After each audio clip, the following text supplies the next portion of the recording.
सदाशिव गुरुवे नमः। श्री रामलाल प्रभुवे नमः। श्री चंद्रमोहन योगानंद गुरुवे नमः। आज हम बताने जा रहे हैं मिस्ट्री ऑफ माइंड, मन का रहस्य। गुरु कृपा से जो संकलन ज्ञान उपलब्ध है वो प्रस्तुत कर रहा हूँ। मन का रहस्य। मन क्या है? मन जड़ है कि चेतन है कि सत है कि असत है? मन का संबंध हमारे साथ कैसा है, कब से है और क्यों है? मन किसी ने इस जीव के साथ संलग्न कर दिया है या हमारे स्वरूप से ही उद्भूत हुआ है? प्रतीत तो होता है कि मन और इंद्रियों का कार्यालय सब हमारा ही है, हमसे ही उत्पन्न है, हमारी देख रेख में चलता है। परंतु यही एक बड़ी विडंबना और आश्चर्य है कि ये इंद्रियां और मन अपने ही मनचाही करने लगते हैं, मनमानी करने लगते हैं, अपने पीछे ही हमको घसीट कर ले जाते हैं और फिर हमको पछताना पड़ता है। यह भी नहीं कहा जा सकता कि हम पछताते हैं कि मन ही पछताता है। यह तो समुचित रूप से समझ में आता है कि समस्त क्रियाएं और संपूर्ण चिंतन मन का ही व्यापार है। इंद्रियां तो उसकी अनुचरी अनुगामिनी है, तो वही करता है और वही पश्चाताप करता है। तब प्रश्न उठता है कि बाद में पछताना ही पड़े तो ऐसा कर्म क्यों करता है? पछताने वाला ठीक जान पड़ता है, वह कहता है कि बुरा हुआ, अब नहीं ऐसा करेंगे। प्रतिज्ञा करता है, संकल्प करता है। कुकर्म करने वाला दुष्ट जान पड़ता है। इससे जान पड़ता है कि करो, यानी एक मन कहता है करो करो, अभी अवसर है, अनुकूल परिस्थिति है। दूसरा कहता है कि नहीं नहीं, वह ठीक नहीं है, कोई जान लेगा, कोई देख लेगा। यह दूसरा ठीक है, वह ग्रस्त है। शुभ अशुभ की व्यवस्था सर्वधर्मों में अपनी अपनी है। इस विवेचन में अभी नहीं पड़ते क्योंकि विषयांतर हो जाएगा। इतना अवश्य है कि प्रत्येक मानव जो आस्तिक और धार्मिक भावना वाला है, उसकी दृष्टि में कोई कर्म कर्तव्य है और कोई निषिद्ध है। दो मन शास्त्र ने भी माने हैं। मनो ही द्विविधा प्रोक्तम, शुद्धम च शुद्धमेव च, अशुद्धम विषयासक्तम मुक्तये निर्विषयम मन स्मृतम। यदि शुद्ध मन दैवीय है, अच्छा है, और अशुद्ध मन दानवीय है, दुष्ट है, तो शास्त्र के अनुसार यह बाधा आती है कि अशुभ कर्ता के कर्म का फल भोग दूसरा शुभ कर्ता पश्चाताप रूप से कैसे भोग सकता है? क्योंकि धर्म ग्रंथों का यह सिद्धांत है कि जो करता है वही भोगता है। पश्चिमी विद्वानों, विचारकों और दार्शनिकों ने भी मन को समझने का प्रयास किया है, परंतु वे मन का स्वरूप पूर्णतया समझ नहीं पाए। मन को पूर्णतया समझना तो पूर्ण स्थिति प्राप्त करना ही है। यानी कि मन को समझ लिया, वो अपनी पूर्ण स्थिति में ही पहुंच गया। पश्चिमी देशों में भौतिकवादी दृष्टि ही की प्रधानता है और भौतिकवादी बुद्धि पूर्ण शाश्वत तत्व की प्राप्ति के लिए सक्षम नहीं है। एक फ्रेंच दार्शनिक जे.बी. रायन मन के विषय में कहता है कि आधुनिक वैज्ञानिक यह नहीं बता सकते कि मानव का मन है क्या और वह मस्तिष्क से मिलकर कैसे कार्य करता है। यह तो कोई कतई नहीं जानता कि इस चेतना का उपादान कारण क्या है, अर्थात यह कहाँ से उत्पन्न होता है। जैसे पुराणों में धर्मराज के दो रूप बताए गए हैं, एक धर्मराज, दूसरा यमराज। धर्मराज उनकी व्यवस्था करते हैं जो पुण्यात्मा स्वर्ग में जाने वाले हैं, और यमराज दुष्कर्मियों को नरक में उचित दंड देने की व्यवस्था करते हैं। युधिष्ठिर धर्मराज के अंश हैं और विदुर यमराज के। ठीक इसी प्रकार मन के भी दो रूप हैं, एक शुभ संस्कारों का, दूसरा अशुभ संस्कारों का। दोनों कमांडर अपनी अपनी भर्ती करके अपने अपने दल की शक्ति बढ़ाते हैं। जो शुभ अशुभ कर्म जितने सबल और निर्मल स्तर का होता है, उतना ही सबल निर्मल संस्कार बनकर अपनी सेना में भर्ती हो जाता है। सबलता निर्बलता का मापदंड आसक्ति है। जिस कर्म में जितना मन डूबा है, लगाव रहा है, उतना ही शक्तिशाली संस्कार बनता है। दोनों दलों के सैनिक और अधिकारी विपक्षी दल की भर्ती पर रोक लगाया करते हैं। जो सबल होता है उसकी विजय होती है। यही देवासुर संग्राम है जो निरंतर भीतर चलता रहता है। दोनों दलों से पृथक जो शुद्ध आत्मा का स्वरूप है, उसके साक्षात्कार होने पर यह युद्ध समाप्त हो जाता है। साक्षात्कार तब होता है जब शुभ संस्कारों की सेना सबल होकर अशुभ संस्कारों का पूर्णतया निर्मूलन कर देती है। शुभ संस्कार भी तभी तक रहते हैं जब तक वे अशुभों को भस्म नहीं कर देते। आत्म साम्राज्य में शुभ भी लीन हो जाते हैं। प्रयोजन समाप्त होने पर वे स्वयं शांत हो जाते हैं। जैसे भोजन बना लेने पर अग्नि शांत हो जाती है या शांत कर दी जाती है। अशुभ कर्मी के अशुभ संस्कार भी यदि प्रबल होकर सभी पुण्य जनित संस्कारों पर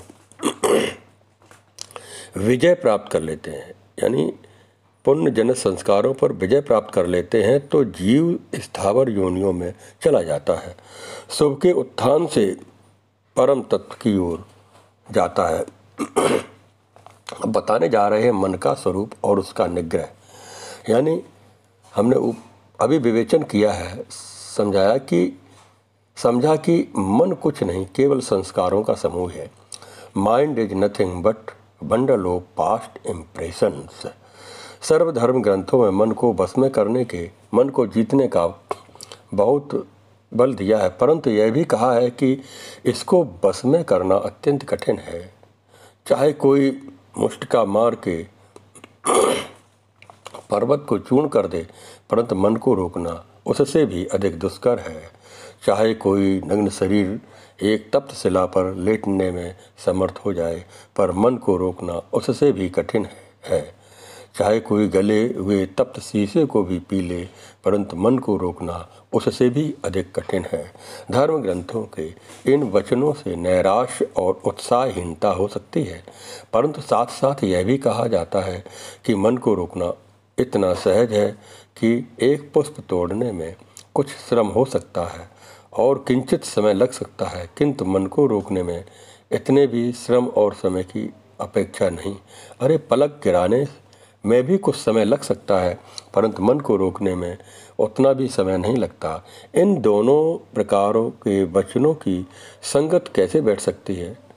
जो अपने स्वरूप को मन क्षेत्र से खींचकर पृथक कर लेता है, अर्थात मन का दृष्टा बन जाता है, यानी उसके लिए मन का आवेग रोकना बहुत ही सहज हो जाता है। यानी मन का दृष्टा बन जाए तो मन को सहज से ही रोका जा सकता है। इससे इसको किंचित मात्र भी क्लेश या श्रम नहीं होता, जिसका अस्तित्व मनोमय हो जाता है, अर्थात मन के अतिरिक्त अपने को कुछ भी नहीं समझता। उसके लिए मन का निरोध अत्यंत दुष्कर है। मन रूपी दृश्य का दृष्टा बन, मन रूपी मंदिर का पुजारी बन, मन रूपी बाग का माली बन, मन रूपी खेत का चतुर कृषक बन, मन रूपी समुद्र का दृष्टा बन। पूज्य गुरुदेव सदगुरुदेव योगानंद जी सरस्वती ने ये वाक्य, वो हमेशा इन शब्दों को कहते रहते थे।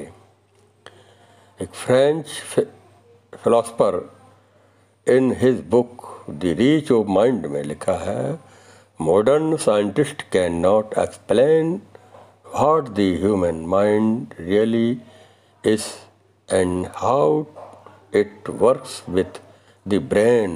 Nobody even pretends to say where the consciousness is produced. संकल्प करना ही मन का लक्षण समझना चाहिए। संकल्प ही मन है, चंचलता मन का धर्म है, चंचल मनोधर्म है।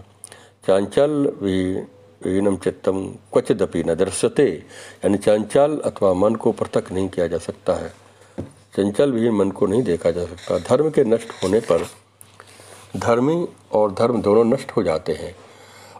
अग्नि का जो धर्म है उष्णता, यदि उष्णता ही नहीं तो अग्नि भी नहीं, यानी ताप करना अग्नि का धर्म है। अगर ताप नहीं रहे तो अग्नि नष्ट हो जाती है। संकल्प नहीं तो मन भी नहीं, और जीव है उस समय न जीव है न संसार है, विषयाभास ही मन है। चेतन का चैत्य दृश्य की ओर उन्मुख होना ही चित्त है।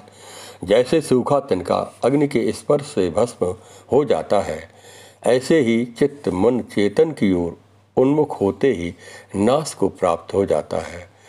परतत्व की ओर झांकते ही मन लीन हो जाता है। सर्वसिद्धिदायिनी संकल्पहीनता ही एक अमोघ साधन है। चंचल विहीन चित्त ही अमृत रूप है। विषय विहीन मन ही परमात्मा है। विषय विहीन मन ही मन का निरोध करने में समर्थ है। चंचलता ही अविद्या है। चंचलता का नाश ही अविद्या का नाश है। प्रबल पुरुषार्थ द्वारा भोग की इच्छा कुचल दे, हाथ से रगड़कर दांत से दांत पीसकर चंचल मन को निगृहित करे। मन पर विजय पाने के अतिरिक्त और कोई श्रेष्ठ गति नहीं है। ये उपदेश भगवान श्री राम ने श्रीमद् परम भक्त हनुमान जी से कहा था। मन रूपी भूमि को सात्विक प्रखर बुद्धि रूपी कुदाल द्वारा खोदता चला जाए, निश्चय ही आत्म रूपी मण मिल जाएगी। मन रूपी मतंग को विवेक रूपी अंकुश से बस में करे और निसंगता रूपी हौदे पर बैठकर संसार की यात्रा करे, परंतु अहंकार रूपी सिंह की गर्जना मत करना, नहीं तो हाथी वेग से भागेगा और तुम हौदे से भूमि पर गिर पड़ोगे। मन का शक्तिहीन होना ही मन का महान अविद्या है। मन का प्रबल होना ही घोर पतन है। डोरा खींचने से पतंग ऊपर को जाती है, डोरी छोड़ देने से नीचे गिरती है। मन पतंग के ही समान समझो, खींचने से ऊपर परमात्मा की ओर जाएगा, ढील देने से नीचे आनंद अनकेता स्थिर ही आत्मोत्थान में पतन समझो। आत्मा को जीवात्मा समझो, जो निंदा स्तुति को समान समझता है। उत्थान पतन मननशील है, जैसे हीरा हीरे को काटता है, शरीर के निर्वाह होने में सदा ही संतुष्ट है और रहने का कर्तव्य अशुद्ध मन को यानी रहने के स्थान पर ममता समाप्त होने पर आसक्ति से वह भी परमात्मा स्थिर बुद्धि लय हो भक्तिमान पुरुष मुझको बहुत दोनों मनों का नाश महान शत्रु मित्रेमो का अपमान शीतोड़ सुख जीवन मुक्त का मन यानी हेतु धर्म सत्यमय रहता है। अतः यह स्वरूप नाश कहलाता है। शरीर पाप होने पर वह विदेही मुक्त हो जाता है, यानी वहाँ मन का आत्मा भी अरूप नाश हो जाता है। यह बड़ी गंभीर भगवान श्री कृष्ण कहते हैं, पूरा ना सत है ना असत है, ना शून्य है ना आकार है, यानी युक्त है, परंतु जो श्रद्धा मेरे पर अद्भुत पारायण होकर के ऊपर कहे हुए धर्म में चित्त से काम प्रेम भाव से सेवन करते हैं, वे यदि मध्य मुझको ही रहित से प्रिय है, वाणी की गति नहीं है। भक्ति योग के अवस्था में एक अनिर्वचनीय ज्ञान दे दिया। भक्ति योग को इसका पाठ करना चाहिए। 12वें अध्याय का विष्णु सहस्त्र नाम का पाठ करना चाहिए। राम रामेत रमेत रामे में जैसे तेल नाम तुल्यम राम दीपक बुझ जाता है, इंद्र समाप्ते वासुदेव पर अग्नि शांत हो जाती है। वह केवल संकेत मात्र से चिन्ह मात्र सन्मात्र कहा जाता है। वह निष्फुर चेतन है, वह चेतन है परंतु चित्त रहित है, अर्थात वहाँ चेतना का लक्षण कोई नहीं है। यही पराकाष्ठा है, यही अंतिम गंतव्य प्राप्तव्य है। ये भी औपचारिक रूप से केवल कहने समझाने के लिए शब्द हैं, अन्यथा वह प्राप्त विकार्य गंतव्य संस्कार या कुछ नहीं, अज्ञान का समूल नाश है। प्रश्नोत्तर से यह विषय समझने में सरल होगा। यानी चित्त कब गलित होता है? जब संकल्पों का नाश हो जाता है। संकल्पों को नाश कब होता है? जब विषयों के प्रति आस्था नष्ट हो जाती है। और आस्था क्यों है? वासना के कारण है। वासना क्या है? राग सहित मुक्त विषयों के संस्कार को सार निचोड़। वासना का नाश कैसे होता है? सर्व इच्छाओं का त्याग करने से ही वासना नष्ट हो जाती है। त्याग का स्वरूप क्या है? वासनाओं का निशेष त्याग ही सर्वश्रेष्ठ त्याग है। वासनाओं का त्याग कैसे संभव है? इस दृश्य प्रपंच को मिथ्या असत समझने से। जो प्रत्यक्ष दिखता है उसको असत कैसे समझा जाए? दृष्टा को असत समझने से ही। दृष्टा असत कैसे है? दृश्य के अभाव में, क्योंकि दृश्य है ही नहीं। जो वस्तु है ही नहीं उसकी प्रतीत कैसे हो? शून्य से भी शून्य उत्पन्न होता है। वैसे ही जैसे आकाश की नीलिमा जो न होते हुए भी भ्रांत से दिखाई देती है, इस प्रकार से ज्ञान का स्वरूप क्या है? दृश्य की सत्ता के अभाव का बोध ही निश्चय पूर्वक ज्ञान का स्वरूप है। तो याज्ञवल्क्य ऋषि जनकादि जो बहुत अज्ञानी थे, जिनका संसार दिखाई देता था, नहीं, वे ज्ञानी थे। ज्ञान की चतुर्थ भूमिका में थे, जीवन मुक्त थे। उन्हें ज्ञेय तत्व ज्ञात था, वे ब्रह्मवेद थे। जीवन मुक्तों का जीवन अनर्थों से शून्य होता है। उनको स्वप्न बस संसार दिखता था। कर्म संस्कार नहीं बनाते हैं, केवल प्रारब्ध भोग होता है। उनमें कोई इच्छा, कोई शंका, कोई निश्चय नहीं रहता है। भुंजे बीज के समान जो अंकुरित नहीं होता है, ये पुनः उसका अंकुर नहीं फूटता है। सुखदेव ऋषभदेव आदि का व्यवहार छोड़कर निवृत्ति मार्ग में चले गए थे। प्रारब्ध के भेद से बहुत से संत योगी हैं, भोग शेष रहता है, ज्ञानोपरांत व्यवहार में बने रहते हैं, गृहस्थ में रहते हैं, सन्यासी हो जाते हैं। प्रारब्ध क्षीण होने पर ऊपर के ज्ञान की भूमिकाओं को, सप्तम भूमिकाओं को प्राप्त कर जाते हैं, मोक्ष ज्ञान को प्राप्त कर जाते हैं। जय सद्गुरु सदाशिव गुरुवे नमः। श्री रामलाल गुरुवे नमः। प्रभु रामलाल गुरुवे नमः। श्री चंद्रमोहन योगानंद गुरुवे नमः। सदाशिव गुरुवे नमः। ओम नमो भगवते वासुदेवाय। ओम नमो नारायणाय। इस प्रकार से मन का रहस्य के बारे में एक संक्षिप्त विवेचना दी है, जो पूज्य गुरुओं सद्गुरुओं से प्राप्त हुआ अध्ययन काल में 1982 से लेकर 1990 ईस्वी के बीच, उनके बीच रह कर के जो तत्व, जो इस विषय में जो ज्ञान मिला, उनसे जो प्राप्त हुआ, गुरुओं से प्राप्त हुआ, वो आपके समक्ष प्रस्तुत किया। जय श्री सद्गुरुदेव नमः। असंशयम महाबाहो मनोधृनिग्रहम चलम अभ्यासेन्दु कौन्तेय वैराग्येण च गृह्यते। मन के बारे में भगवान श्री कृष्ण ने अर्जुन से भी कहा है, अभ्यास और वैराग्य के द्वारा मन को वश में करो। मन को वश में करने के लिए हमारे उपनिषदों में, शास्त्रों में और दर्शन शास्त्र में, योग दर्शन में चित्त की वृत्ति का निरोध करना कई बार बताया गया है। इसके निरोध करने के प्राणायाम, यत्र प्राणो लियते तत्र मनः लियते, मन को प्राणायाम के द्वारा मन को निरोध करने के बारे में बताया है।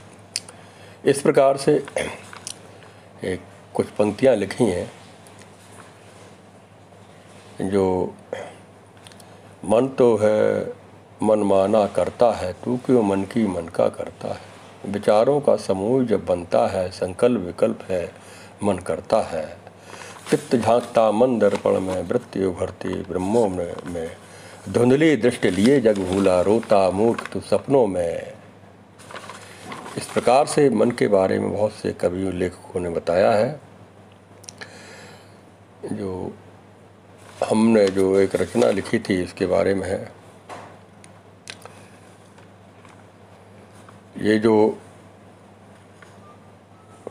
जो बताया है, ये मन करता। देखिए, मन तो है मन माना करता, तू क्यों मन की मन का करता। विचारों का समूह जब बनता, संकल्प विकल्प है मन करता। जब मन तन संलिप्त हो जाता, यह मन करता या तन करता। समझ न आता जगत तमाशा, क्या अंदर बैठा चेतन करता। प्राणों पर निर्भर मन रहता, ये प्राणों का भोजन करता। यानी ये तो प्राणों लेते तत्र मना लेते, यानी प्राणों पर मन आधारित है। यानी तन में श्वासें जब तक चलती, मन ही चित्त बन चिंतन करता। प्राणों पर निर्भर मन रहता, ये प्राणों का भोजन करता।